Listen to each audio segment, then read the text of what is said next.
Arab Tov Chavrim, I'm Stephen Ben-Nun. You're watching Israeli News Live. Very serious situation is escalating over the bombing of the Russian field hospital in eastern Aleppo. Moscow slams West for staying silent on Russian hospital bombing, according to RT News right here.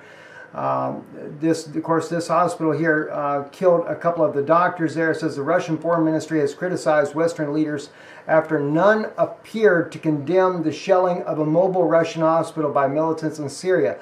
The ministry said that at least 2 Russian medics died in this particular explosion on December the 5th. A Russian medic died as a mortar shell fired by militants directly hit the reception ward of a Russian mobile military hospital set up in Aleppo. Now, it's very serious when I say this, because this is General Igor Kanashkinov right here on your screen here. And I want you to see what he says in response here. Since the start of the operation of the Russian aerospaces, representatives of the United States of America, Great Britain, France have been telling us about tribulations of under-controlled moderate opposition. This applies particularly to the reporting of the situation in Aleppo. According to the Western officials, the number of terrorists among the insurgents active in the city has been decreasing, but the number of so-called opposition has been increasing in each and every week. The opposition, as they say, urgently requires humanitarian aid. Here comes the facts. Today, from 12:21 a.m. to 12:30 a.m., during the admissions of civilians, mobile hospital of the Russian Defense Ministry in Aleppo has suffered artillery shelling by insurgents. Direct hit of the mortar shell against the admissions department of the hospital caused death of the Russian military female medic. 2 medical workers have been heavily wounded, which they have died. Civilians have arrived at the hospital, have been wounded. Now all al-Nusra terrorists, as the Western counterparts say, have been encircled by the Syrian army in the southern area of eastern Aleppo. They are unable to carry out such precision strikes. There is no doubt, now watch what he says here, I'll pause it here for a second. There is no doubt that the attack was conducted by insurgents of the opposition. Okay? We consider from whom the terrorists have received the information and coordinates of the admissions department of the Russian hospital at the start of its operation. Therefore, the direct perpetrators are not the only who is responsible for the killing and injuring of our medical workers who had been providing assistance to the children of Aleppo, namely insurgents of the opposition. The blood of our soldiers is on the hands of the hirer of the murderer. These people who created, supported and armed these beasts in human form called them opposition to justify themselves towards their own conscience and view. Yes, the blood of our soldiers is on yours, ladies and gentlemen, patrons from the United States, Britain, France, and other countries, and sympathizers, formations, hands. Okay? He's not playing games. He's not playing games at all. General Igor Kanashkinov of the Russian Army, general for the Russian Army there, has made it quite clear, indicting the United States and Great Britain. Let me get back here at the very end here.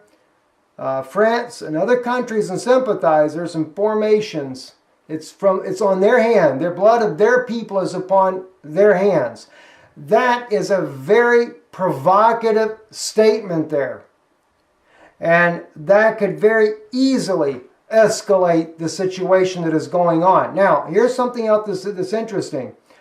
Ministry calls to stop Operation Aleppo looks like an attempt to shelter the terrorists. That's because the United Nations, there's already been a call. Russia and China did veto the UNSC resolution on Aleppo's ceasefire. This was something that was done by China, New Zealand, and Spain. And of course, Egypt as well. I'm sorry. Egypt, New Zealand, and Spain brought together this resolution for an immediate 7-day ceasefire inside of Aleppo. Now, it's kind of ironic that they brought this out, and of course, I think Egypt is the one that's already spilled the beans on this, said that they were pressured majorly by Western partners there to bring about this resolution to cause a ceasefire. I think that the United States, France, Britain are looking to buy time, and they may be even preparing a counter-offensive in the very, very near future. Saudi Arabia is not willing to lose the money that they have spent on arming and working with Turkey, the United States, and their coalition there.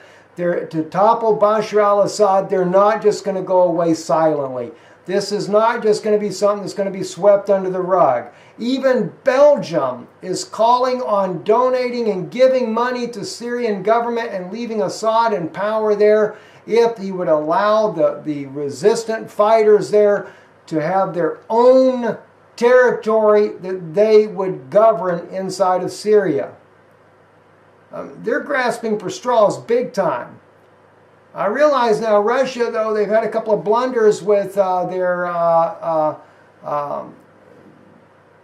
aircraft carrier there in the Mediterranean. They've already lost 2 fighter jets because of issues there, almost seeming like fumbling the football, so to speak. Not very good at what they're doing out there, but nonetheless, Russia is getting at a breaking point, it looks like. And, you know, President Putin said not long ago, when it came to all the saber rattling that is happening on his doorsteps there of Moscow and St. Petersburg with the NATO drills going on in Eastern Europe and Estonia, etc. And I got a report from brethren in an email there saying that in his country, in Norway, major drills are going on up on the border of Russia at the very northern end. There's a lot of crazy things happening, a lot of intentional provocation to Russia. It's almost as if NATO is not going to accept anything else but a war. And now we see General Konashkinov here is stating that they know that America, Britain, and France, and the other sympathizers of these groups here were the ones that hold the blood on their hands of their medical personnel for dying in this shelling. Russia doesn't take the death of their people very lightly, I can tell you that now. I don't know which way it's going to go. We'll just have to wait and see, but it doesn't look good. According to Sputnik, Eastern Aleppo militants sending signals they are ready to surrender. As you can see them coming out of different places here in the report here, that they are ready to surrender. This is something that the U.S. coalition can't afford. They have spent millions and millions of dollars to topple Bashar al-Assad. It would be the greatest embarrassment to the United States that there has ever been, or the Obama administration. I don't like to blame the U.S. for the blunders of the Obama administration, by no means. But very serious situation going on, and friends, just pray for the people there, pray for Russia, pray for the Syrians, pray for the Americans, and all the people that are involved, because so many of these people that are innocent people, like Britons and Americans, they're not the government that makes the stupid decisions that these countries are making. And I just pray we don't end up in an all-out war before the power in America changes hands. I'm Stephen Benoon. You're watching Israeli News Live. Shalom.